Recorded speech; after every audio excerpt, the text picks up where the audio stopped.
Okay, welcome back to Toshiba Reservoir Chronicle Anime Review Part 3. This one we're only reviewing episodes 13 and 16.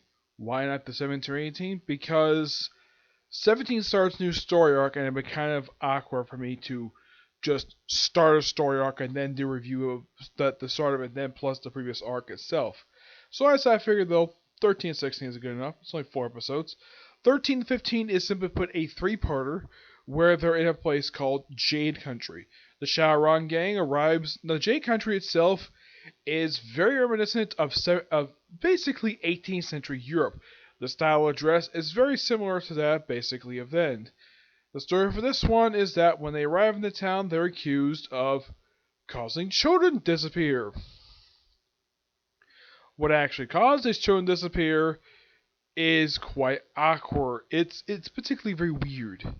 Like, they're accused of it despite the fact that these townspeople have no evidence to support the fact these four people plus Mokina are responsible for disappearances. So the doctor, Dr. Kyle, offers him to stay at his house. How nice of him. And it's a colonial era house. Yeah, it's kind of weird though the fact that nobody mentions that of how nice these houses look. Yeah, unlike the last place they went to, which had nothing, or at least in the case of the previous one, would look like a modern city. This one is basically the 18th century, not Japan, Europe. Basically, two-story houses. You have a land baron who actually is not evil, surprisingly. Yeah, that's the weird thing. Basically, when it comes to fictional land barons, is that they usually portray as corrupt or at least cackling evil. Yeah, he's basically a red herring and possibly the reason for the disappearing children. He actually has nothing to do with the plot at all. I mean, they do later on they do break into the guy's house and they think that he might be behind it, but no. They also find a true version of the basically first Dr. Kyle shows them a history of the town. Yeah, just town, not the country stuff, just the town. Explains about the princess and the fact that his history book, despite the fact him supposedly having the only history book, yeah, they think this is actually, and they go to the land baron's house, and it turns out, yeah, his book actually missing pages, probably because they removed them. As for now, there's also a castle nearby, in ruins, and here's the thing: no one's lived in the castle for 300 years, because the previous ruler, who apparently was the last in line. Apparently, she never married for some reason. No idea why.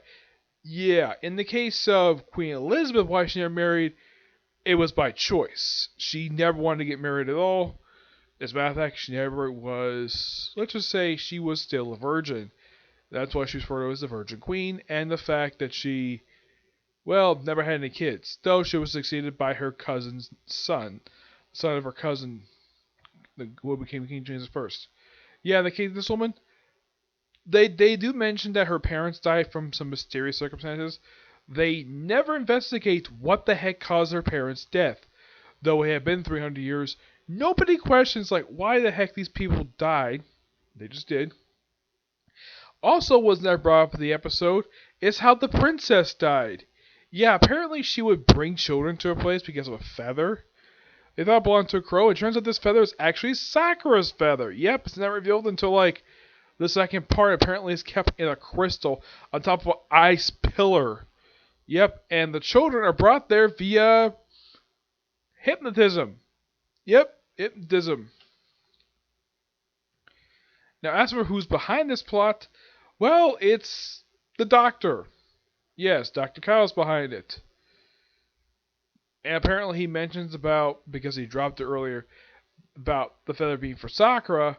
Now, they never told him anything about the reasoning why they came there. Of course, I do like Sharon's, like, his dialogue with the land parent, mentioning his father being an archaeologist, basically gathering all the facts. And the land baron actually respects that philosophy. Like, not just look at the book, gather everything around, basically have everything basically be true. He actually respects that belief, despite the fact His generation basically was known for taking action and being very silent on the matter. Yeah, yeah, it's odd how they work. Where he says the shower is kind of like him when he was younger, which I thought that was interesting. I thought maybe develop this character a little bit more, but after this arc, the guy's never seen again.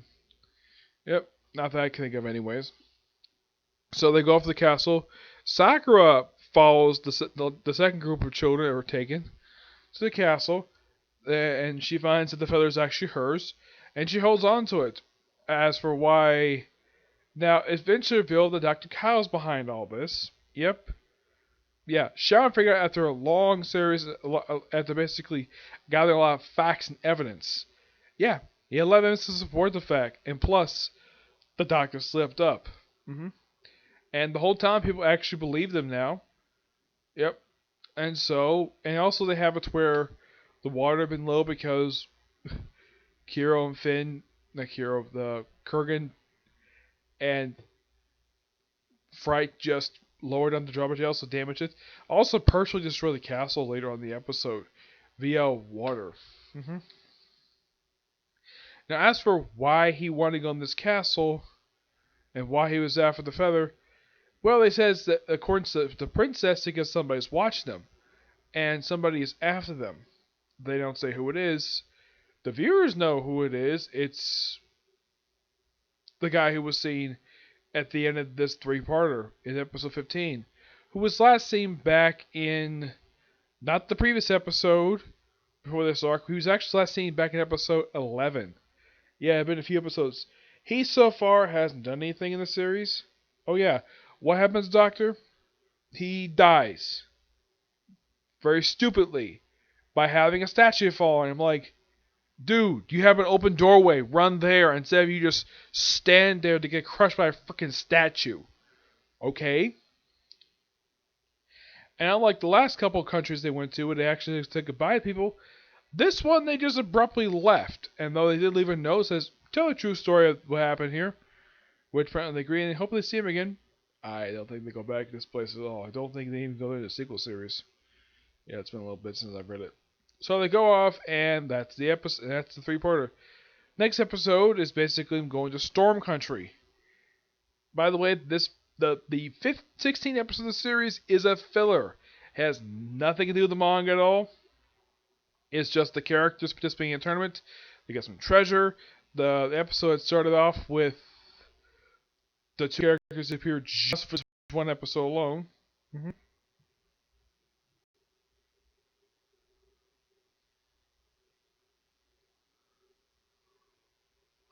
Yeah, all about basically determining the strongest. Yeah, it's like this episode which is trying to do a tournament because a lot of anime, a lot of like basically big male-driven anime tend to have a lot of tournaments.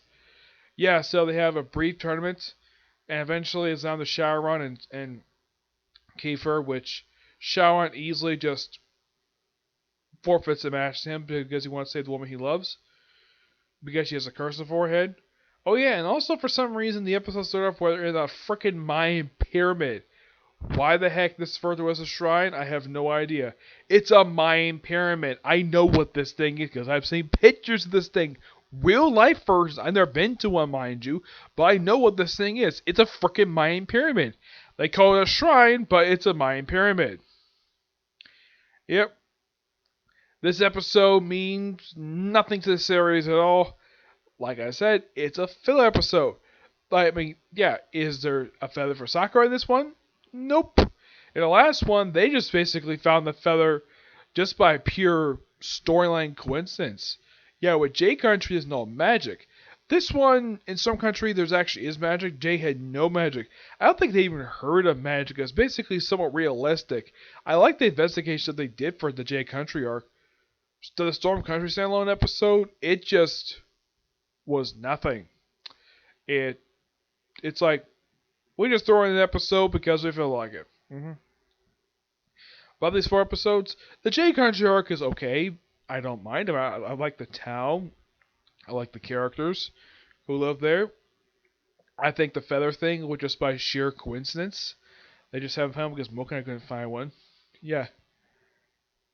And I like the fact that main characters do something in this arc. But I kind of, and also you also get it where you actually have one of the, let's just say, world characters. There's only like two of them who actually get a name. That's the Land Baron and the Doctor. Yeah, everyone else is basically like a bunch of no-name characters. I'm like, really? And only the Doctor and the Baron get some character development. Yeah, I kind of wish we explored this, have stayed a little bit longer, but no, we had them abruptly leave. But as for, like I said, episode 16, wasn't a terrible episode. It just was there. It's nothing. Yeah, it's easy to skip a whole episode. You can just skip this episode, go straight to like you can skip like if you watch a series, watch the first 15 episodes, skip over 16, watch it if you like it, if you're a completionist. But 16 it really has nothing to do with the series at all. Yep. So yeah, that's it for this particular review. Now I only have time to do about 3 more reviews, and I'm saving the rest for tomorrow. Next review of Fire Force. Yep, review the newest chapter of the series. Okay, see you next view. Bye.